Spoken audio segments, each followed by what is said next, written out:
Yang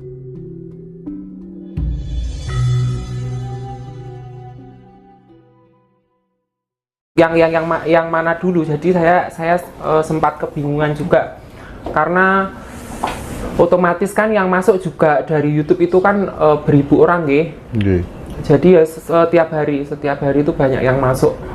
Jadi saya mungkin agak kebingungan, makanya saya lemparkan ke anak-anak merasa tidak merdeka begitu ya, merasa tidak merdeka, tidak bebas seperti dulu gitu ya. Kalau merdeka ataupun tidak bebas itu sebenarnya sudah memang ya nggak seperti dulu, nggak merasa bebas kemanapun, seperti ada sudah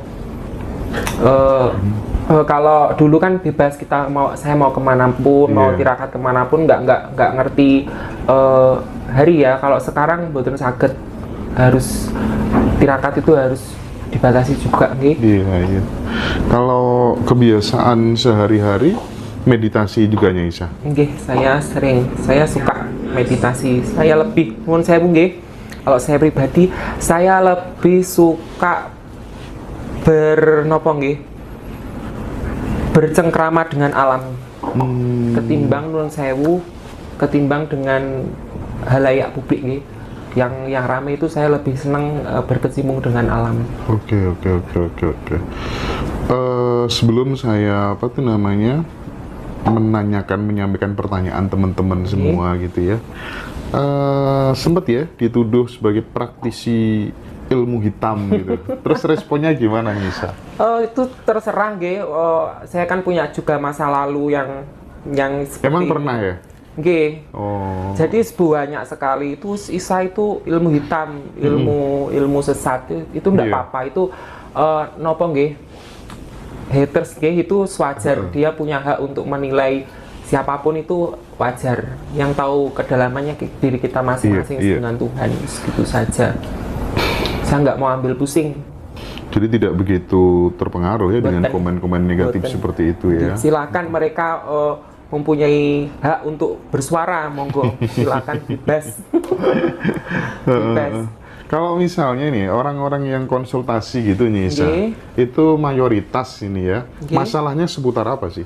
Biasanya masalah yang paling banyak itu kalau ke saya masalah asmara Perselingkuhan.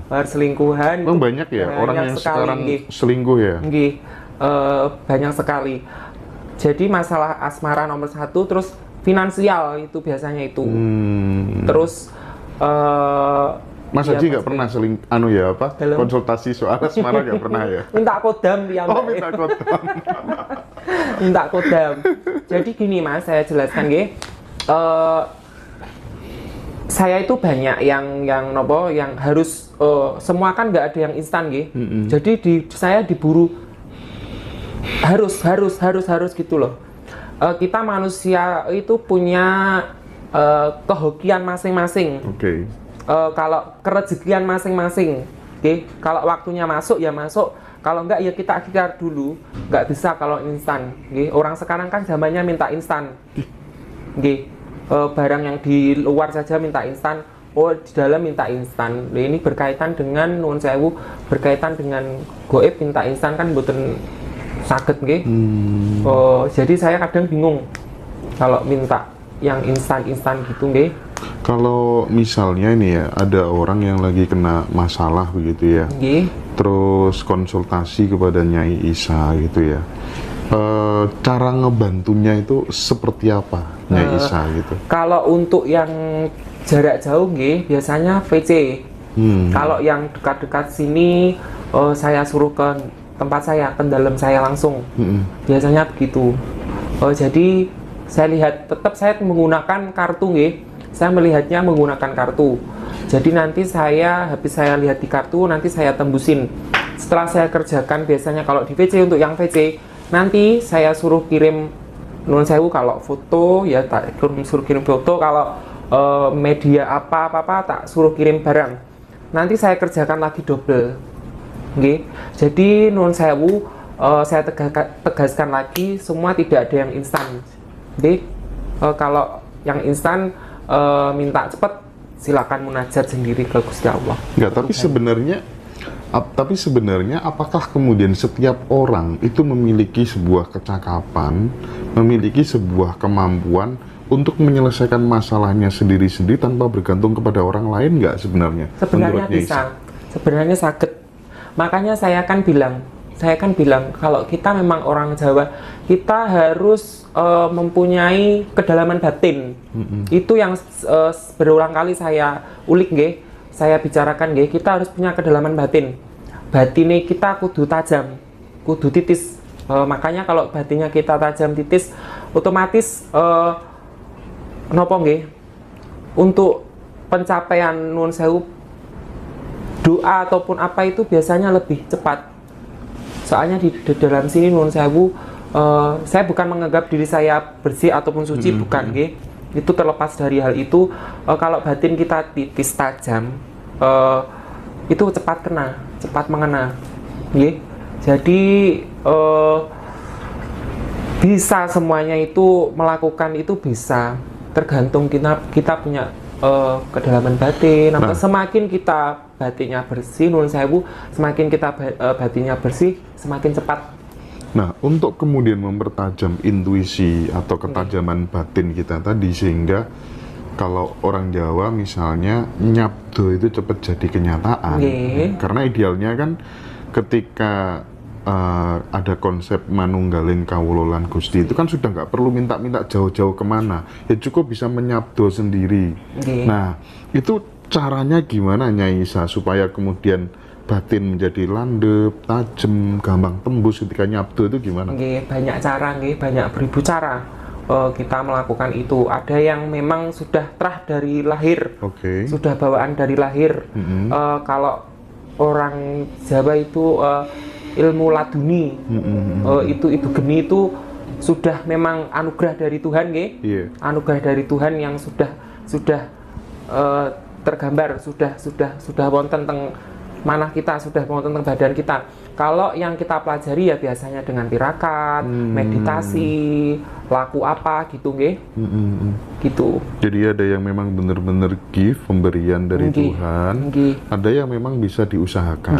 Cuma kadang orang belum mengerti belum mengerti sebenarnya dia sudah memahami dirinya kalau dia ini gini-gini, cuma belum mengerti, mungkin karena belum ada yang membimbing ataupun gimana gitu nggih. Bisa dimengerti? Iya, paham Nyai Isa. Misal saya ini seorang wanita bekerja apa ya, purel ya Mbak Raya ya. Oh iya. Pekerja malam, nuwun sewu, pegawai malam. Iya. Terus saya tertarik sama om-om, sebut aja misalnya Om Aji ini karena uangnya banyak gitu ya. Amin.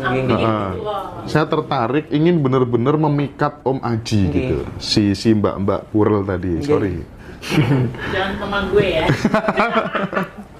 Nah, itu Nyai Isa, saya pernah dengar pengerjaannya salah satunya melibatkan foto si Om, misalnya Om Aji ini.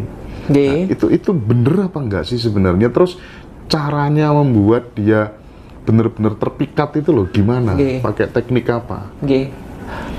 Itu saya tegaskan juga, kalau kita mengerjakan seseorang, kita hanya sebatas pernah melihat ataupun sebatas cuma mengenal, belum nuwun sewu, belum mendalam, nuwun sewu belum mendalam, maksudnya antara satu itu terikat, benar-benar terikat, itu mboten saged.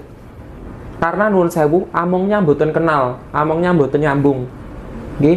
Among itu apa nih? Among itu yang sedulur yang saya bilang tadi, sedulur yang di diri kita. Memang ada yang jaga diri kita. Kita punya kakang kapah di hari-hari, sedulur papat mau pancer merogo pitu sukmo. Kita punya itu yang dinamakan guru sejati dalam diri kita sendiri. Makanya kita harus mengenal nopo diri kita sendiri dulu. Baru kita bisa mengenal sedulur kita Itu. Jadi kita harus nuwun sewu terikat. Kalau mboten terikat, mboten saged pernah ada ikatan. Jadi nanti nuwun sewu saya nggadukke pena. gini sama gini. Lek amonge singkur-singkuran mboten kenal kan mboten saged. Piye? Kan mboten saged. Lek gini sama gini kan penak.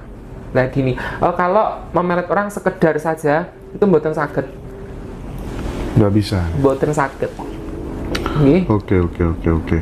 Jadi memang sebelumnya harus kenal terlebih dahulu ya. Harus sudah punya ikatan nggih. Dan itu nanti medianya kan juga banyak. Dari ini, dari itunya, dari ininya, dari seperti yang saya jelaskan di awal nggih.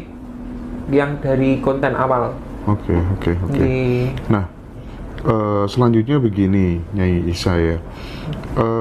Kalau misalnya kita bicara tentang guna-guna gitu ya, apakah orang yang tidak percaya adanya guna-guna itu bisa disantet lah? Karena saya belum pernah dengar ada orang Rusia kena santet, ada orang Amerika kena santet gitu ya. Yang paling banyak tuh orang Jawa, orang Indonesia gitu. Itu gimana mensikapi hal itu? Makanya kita spiritual itu juga harus menggunakan logika, logis itu dipakai.